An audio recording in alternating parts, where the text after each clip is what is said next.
سرداران قریش ابو طالب کے پاس گئے اور بولے، اے ابو طالب، آپ ہمارے درمیان بہت عزت اور شرف والے ہیں، ہم نے آپ سے گزارش کی کہ اپنے بھتیجے کو روکیے، لیکن آپ نے نہیں روکا۔ آپ یہ بات یاد رکھیں، ہمارے آباء و اجداد کو گالیاں دی جاتی ہیں، ہم برداشت نہیں کر سکتے۔ ہماری عقلوں کو اور سمجھ بوجھ کو حماقت کہا جائے، ہمارے خداؤں کی عیب جوئی کی جائے، یہ ہم ہرگز برداشت نہیں کر سکتے۔ آپ انہیں روک لیجئے، ورنہ پھر ہم آپ سے اور ان سے ایسی جنگ چھیڑ دیں گے کہ ایک فریق کا صفایا ہو کر رہے گا۔ ابو طالب پر اس زوردار دھمکی کا بہت زیادہ اثر ہوا۔ انہوں نے رسول اللہ صلی اللہ علیہ وسلم کو بلا کر کہا، بھتیجے، تمہاری قوم کے لوگ میرے پاس آئے تھے اور ایسی ایسی باتیں کہہ گئے ہیں، اب مجھ پر اور خود اپنے آپ پر رحم کرو، اس معاملے میں مجھ پر اتنا بوجھ نہ ڈالو جو میرے بس سے باہر ہے۔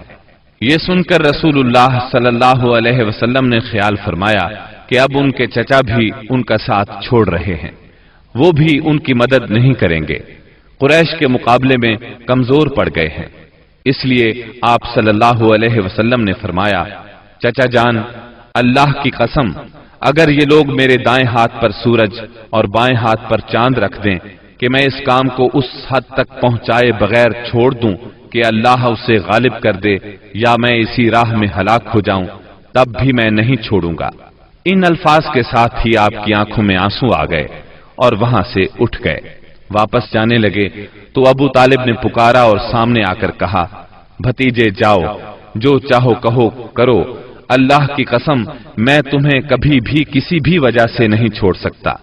پھر یہ اشعار کہے، واللہ لن يصلوا إليك بجمعهم حتى أوسد في التراب دفينا فاصدع بأمرك ما عليك غضاضة وأبشر وقر بذاك منك عيونا۔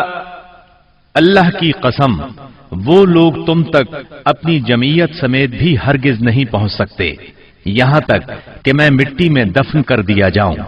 تم اپنی بات کھلم کھلا کہو، تم پر کوئی قید نہیں، تم خوش ہو جاؤ اور تمہاری آنکھیں اس سے ٹھنڈی ہو جائیں۔